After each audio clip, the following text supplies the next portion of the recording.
Hadirin sidang jamaah salat Jumat rahimakumullah. Baca itu fi sabilillahi bi amwalikum wa anfusikum. Bahwa salah satu yang terkenal dalam perayaan HUT ulang tahun Republik Indonesia, pasti seseorang akan membicarakan dan akan mengenang satu yang namanya kemerdekaan, dan yang kedua adalah kepahlawanan. Kemerdekaan kita sudah mendapatkannya, mungkin secara tertulis kita merdeka. Lalu kemudian selanjutnya apa yang harus kita upayakan dalam rangka menjadi bangsa yang merdeka ini? Maka kita sebagai orang-orang yang mengisi bagian daripada rakyat Republik Indonesia ini pun juga harus menjadi orang yang merdeka. Artinya bagaimana? Banyak seseorang yang hidup di lingkungan yang sudah merdeka, tapi ia sendiri sebetulnya tidak merdeka. Kelihatannya saja merdeka, tapi pada hakikatnya dia sedang terjajah. Apa yang membuat ia terjajah? Karena mungkin banyak sekali sesuatu yang dilakukan yang menjadikan ia sendiri terjajah, tidak menyadari bahwa dirinya ini adalah orang yang sudah merdeka. Sebagaimana kita ini adalah orang yang mulia, kita ini adalah makhluk yang istimewa. Allah berfirman, laqad khalaqnal insana fi ahsani taqwim.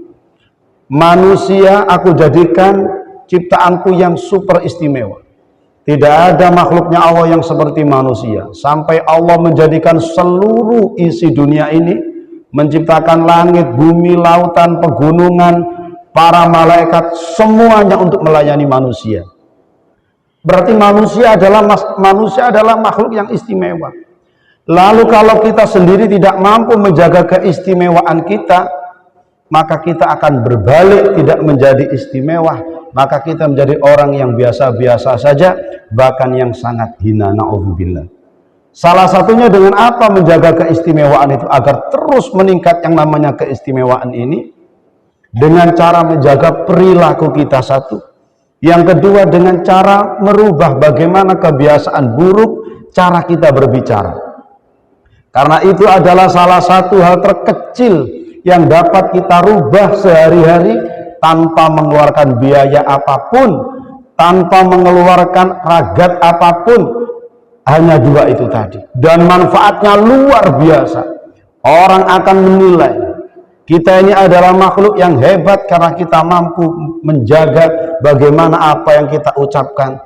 Tidak seperti dulu-dulu kita mengucapkan kata-kata yang kotor saumpama, atau mungkin perbuatan yang tidak senonoh saumpama. Dengan menjaga dua hal tersebut, kita akan menjadi orang yang istimewa. Kebiasaan lama yang buruk kita tinggalkan. Cara berbicara yang tidak baik pun harus kita tinggalkan. Dua itu keistimewaan kita akan terjaga. Kembali terhadap kemerdekaan, begitu pula dengan kemerdekaan kita. Kita harus mampu menjaga kemerdekaan kita secara hakiki. Ketika di zaman Rasulullah Muhammad Sallallahu Alaihi Wasallam selesai yang namanya perang Badar, perang yang sangat melelahkan. Pada saat itu umat Islam masih sangat sedikit, tidak sebagaimana saat ini. Kurang lebih 314 saat itu. Musuhnya 1000 lebih. Itu umat Islam akhirnya memenangkan dalam peperangan itu karena dapat bantuan dari Allah Subhanahu wa Ta'ala melalui para malaikatnya. Setelah semuanya selesai, para sahabat dan Nabi duduk sambil istirahat, lalu kemudian ngobrol. Wahai Nabi Allah, adakah peperangan yang lebih besar dari perang Badar ini nanti? Oh ada. Perang apa lagi ya Rasulullah? Padahal perang Badar ini sangat rumit sekali. Yaitu apa? Perang melawan hawa nafsu. Mengapa demikian? Durasinya ini sampai kita nanti hatta ya'tiyakal yakin, sampai kita mati. Kalaupun kita masih hidup, perang melawan apapun, yang namanya melawan hawa nafsu ini belum selesai. Sampai kita ini nanti meninggal, menghembuskan nafas yang terakhir, baru disitulah kita nanti dikatakan orang yang merdeka, orang yang menang, atau kita orang yang kalah. Oleh karena itu Rasulullah mengatakan ini adalah sesuatu perang yang sangat berat. dan sangat besar, membutuhkan tenaga yang sangat kuat, membutuhkan modal yang sangat besar, yang sehingga yang namanya manusia ini dapat menang melawan yang namanya nafsunya, sehingga terbentuk yang namanya nafsul mutmainnah. Ya ayyatuhan nafsul mutmainnah, irji'i ila rabbiki radiyatan mardiyah, fadkhuli fi ibadi wadkhuli jannati. Yang artinya adalah apa? Ketika manusia mampu untuk menaklukkan yang namanya nafsunya, lalu kemudian ia melakukan perbuatan yang ridha dan diridhoi oleh Allah Subhanahu wa ta'ala, sehingga nafsu tersebut menjadi nafsul mutmainnah, yang pada akhirnya kita masuk dalam kelompok hamba-hamba Allah atau ibadallah, yang pada akhirnya akan dimasukkan ke dalam surganya Allah Subhanahu wa ta'ala. Oleh karena itu, sebagaimana ayatnya tadi, wajahidu fi sabilillah, mari bersama-sama kita mengisi melalui momentum kemerdekaan ini, kita berjihad. Kemana jihad kita? Fi sabilillah, di jalan Allah. Tidak ada kata-kata di sana fil jannati ilal jannati, tidak ada. Allah tidak menyebutkan di sana mari kita berjihad menuju surganya Allah, tidak. Mari kita berjihad di mana? Di jalan Allah, sesuai dengan profesinya masing-masing. Bi amwalikum wa anfusikum, dengan harta, dengan upaya, dengan kekuatan, sesuai dengan bidangnya masing-masing. Apa yang mampu kita persembahkan untuk di jalan Allah, kita tunjukkan kepada Allah Subhanahu wa ta'ala.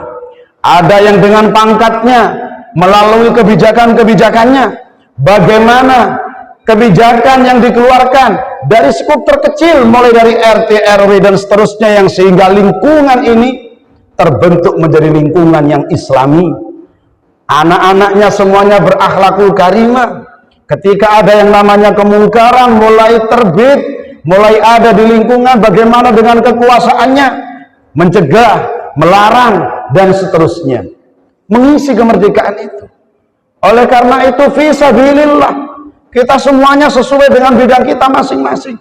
Yang bekerja jihad melalui apa? Tenaga yang telah diberikan oleh Allah, mencukupi keluarganya, menyekolahkan anaknya menjadi anak yang berguna, tidak bikin malu keluarga ataupun lingkungan, sesuai dengan bidangnya masing-masing. Yang masih sekolah, sekolah yang serius, sekolah yang sungguh-sungguh, yang sehingga mumpung masih ada orang tua yang mau membiayai, mengeluarkan keringat demi menjadikan anaknya anak yang soleh, yang bermanfaat, berguna bagi nusa dan bangsa, terus semuanya berjihad fisabilillah. Ada yang berjalan, ada yang berlari, ada yang sampai terjatuh-jatuh, mengajak kepada seluruh hamba-hamba Allah ke jalan Allah. Jadi banyak orang-orang itu yang kadang-kadang lupa bagaimana kita berupaya agar terus menjadi hamba-hamba yang merdeka, berupaya di jalan Allah yang benar, berupaya mengupayakan kehidupan ini dengan baik, yang kemudian cita-cita dari pendahulu yang telah memerdekakan negara kita ini tercapai. Dan saat itulah kita termasuk orang yang bersyukur kepada manusia, yang pada akhirnya bersyukur pula kepada Allah Subhanahu wa ta'ala. Oleh karena itu, semoga Allah senantiasa membimbing kita semuanya menjadi jiwa-jiwa yang merdeka, menjadi jiwa-jiwa yang penuh dengan kemenangan, menjadi orang-orang sebagai pahlawan di tengah-tengah keluarga kita, di tengah-tengah lingkungan kita. Walaupun mungkin orang menganggap kita biasa-biasa saja, tapi Allah mencatat kita sebagai orang yang mengikuti jejak para pahlawan, yang mengharapkan kebaikan, yang mengharapkan kemerdekaan di dalam pribadinya masing-masing, di dalam keluarganya masing-masing, sesuai dengan bidang, sesuai dengan apa yang telah diberikan oleh Allah kepada kita, yang pada akhirnya apa yang diharapkan dari para pendiri bangsa ini, dan juga apa yang telah diharapkan oleh orang tua kita, para leluhur kita, semuanya tercapai. Itu adalah salah satu sedikit hikmah, sedikit sesuatu yang patut kiranya kita ingat di dalam mengisi momentum di hari kemerdekaan Republik Indonesia. Semoga Allah senantiasa memerdekakan kita semuanya dari godaan setan yang terkutuk, dari godaan nafsu, dari kemalasan, dari kemiskinan, dan yang sehingga pada akhirnya kita betul-betul menjadi merdeka yang hakiki sesuai dengan harapan Allah Subhanahu wa taala. Amin ya rabbal alamin.